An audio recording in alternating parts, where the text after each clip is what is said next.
covida, ko smo bili med sabo oddaljeni in zaprti, se danes znova srečujemo v tem mestu, na tem mestu zato, da začenjamo spomin izvirom našega narodnega učeništva in kalvarije.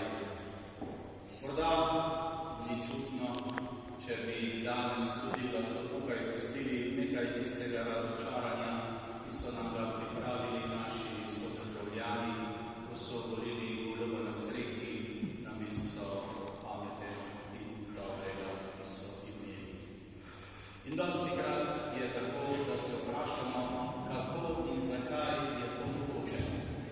Kako je možno, da človek ne verjame niti lastnemu izkustvu, ki ga doživlja in lahko nasede vedno znova velikim besedam o svobodi, besedam o blagostanju, besedam o lahkem življenju.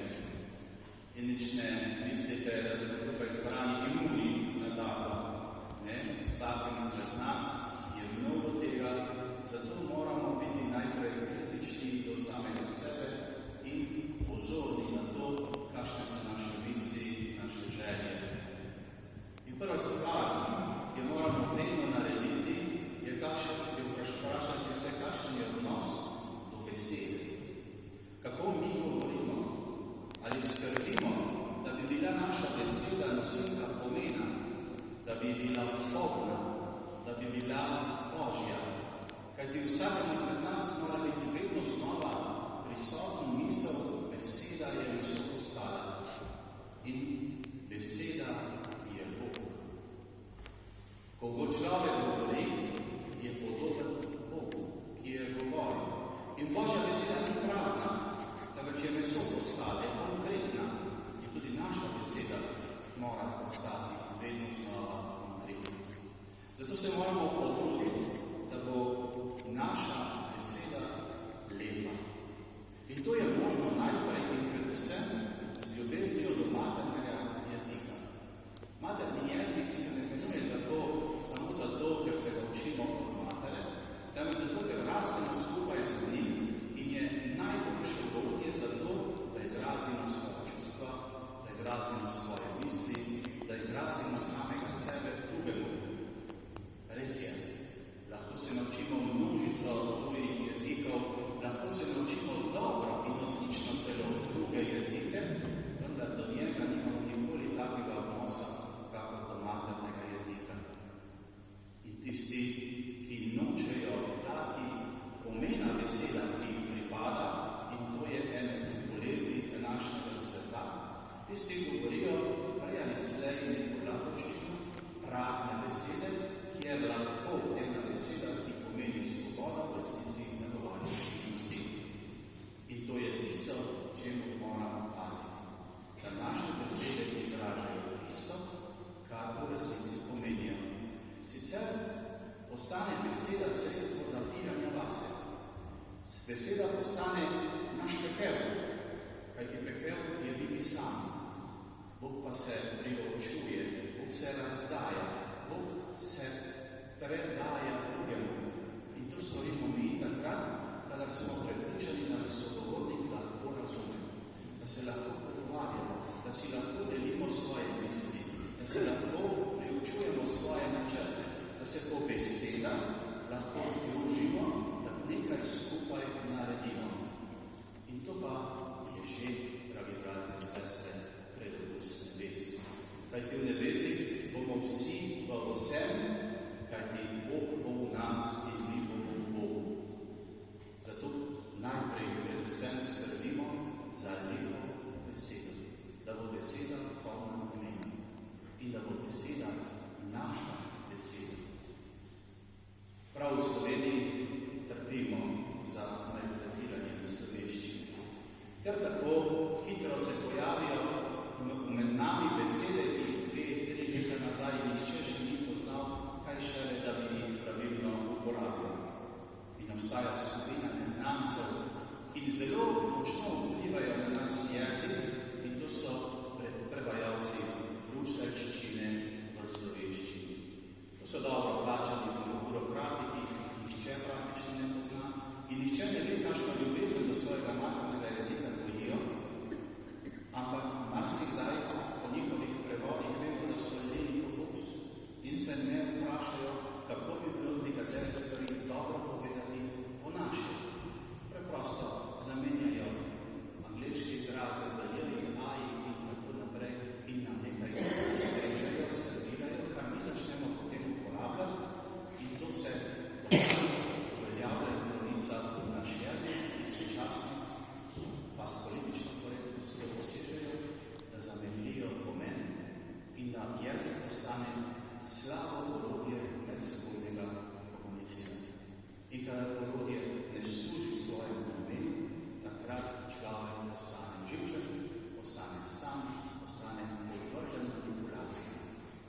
Vsak od nas je dolžan narediti napor, da lepo govori slovensko. Vsak od nas mora poiskati načine, kako bi sodobne stvari izrazil na lep slovenski način. In tukaj smo takoj na začetku že v sporu, v boju z očetom laži. Oče laži tudi uporablja besede, govori, hudič, spregovori človeku od Adama in Eve naprej in ga mami v svoj greh. In dostikrat sledimo, zato ker nam manjka ljubezen do resnice. Ljubezen do lepe besede, je ljubezen do logosa, je ljubezen do smisla. Smisel pa terja, dragi brati in sestre, resnico. In resnica je taka, kot je. Večinoma je jasna, večinoma sveti in večinoma prežene vsakodnevno laži. Laž in resnica ne moreta skupaj sobivati. In ko ljubimo resnico, takrat potem tudi lepo govorimo, takrat smo pa nenehoma v sporu s tistimi, ki besedo uporabljajo za svoje laži.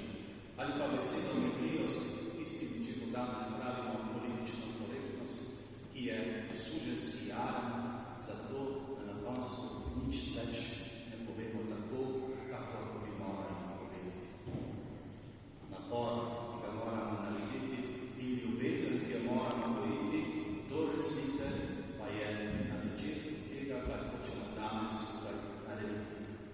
Spomniti se izvira Kalvarije, ki je naš narod na nek način še vedno ni dotrpel. Res je, junija pred 31 leti skoraj so iz gozdov, iz morišč, prišli naši vrnjeni brati in sestre, naši domobranci in se kot strašna vojska učencev sprosili našo svobodo, našo neodvisnost, našo državo. Kajti ne za manj in ni čudno, da se je to dogajalo v mesecih, ko je bila dovršena njihova učeniška žrtva. Na to žrtev se moramo sklicevati, kajti svobode, ki jo imamo, demokracijo, ki jo uživamo, nismo vredni po tem, kar mi delamo, ampak po tem, da smo dediči nekoga, ki je to za nas poprej poplačal. Biti dediči takih učencev pa zahteva od nas, da prižigamo luč resnice v temo, ki se zdaj s svojo močjo dviga. Temo laži, v temo mitoloških pravljic in pripovedk. V to temo moramo mi vrniti zgodovino. Naše romanje, naš dan je borba za zgodovino. Kajti zgodovina je taka, kot je bila, če ti je všeč ali ne. Ni pravljica, je zgodba. Zgodba o ljudeh in zgodba mora biti resnična. Ne smemo si je izmisliti, ne smemo je izolirati od drugega dogajanja, poskušamo jo razumeti, čeprav jo boli. In tisti, ki so dediči krvnikov, tisti, ki so dediči očeta laži, tisti, ki smo slišali v Evangeliju, ne zmorejo, da bi sprejeli luč. Vendar hoče treba preživati. In dovolj je resnica, kjerkoli se pove, da prežene temo. Tema in luč ne moreta biti skupaj v istem prostoru. Ali eden, ali je drugo. In če je popolna tema, pa ne prižge luč, se bo vedno nekdo zadrl ugasni, ker me obokoli. Kadar nekdo pove resnico o revoluciji, kadar nekdo pove, da tisti, ki so danes koristijo vse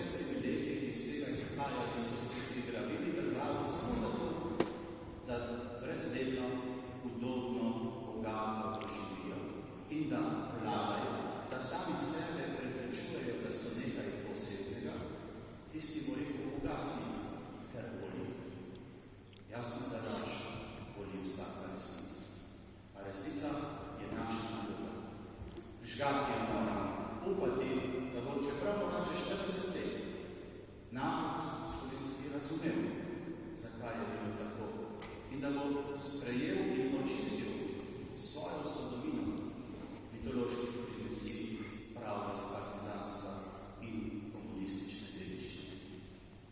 Ni potrebno, da se to zgodi zdaj. Potrebno je, da se bitka za očiščenje našega narodnega spomina ne konča. Kajti boj med Jezusom in hudičem bo trajal do konca sveta. Ne bo ga prej konec. In naša naloga ni, da zmagamo v bitki. Naša naloga je, da se borimo. Naša naloga je, da izpolnimo svojo dolžnost. In naša dolžnost je ta, da pričujemo o resnici, da povemo. Da se znamo tudi skregati za resnico. Kajti, če vemo, kaj je res, pa smo tiho, smo pritrdili laži. Ni vsak nov zlato. Marsikaj je zelo nov greh. Potrebno je povedati resnico, kako jo znamo. Potreba se je zanjo znati tudi skregati in sprejeti posledice, ki jih bomo znali nositi. Če povzamem, kakšne so posledice, običajno ne skoraj po glavi več. Takrat veš, da si stopil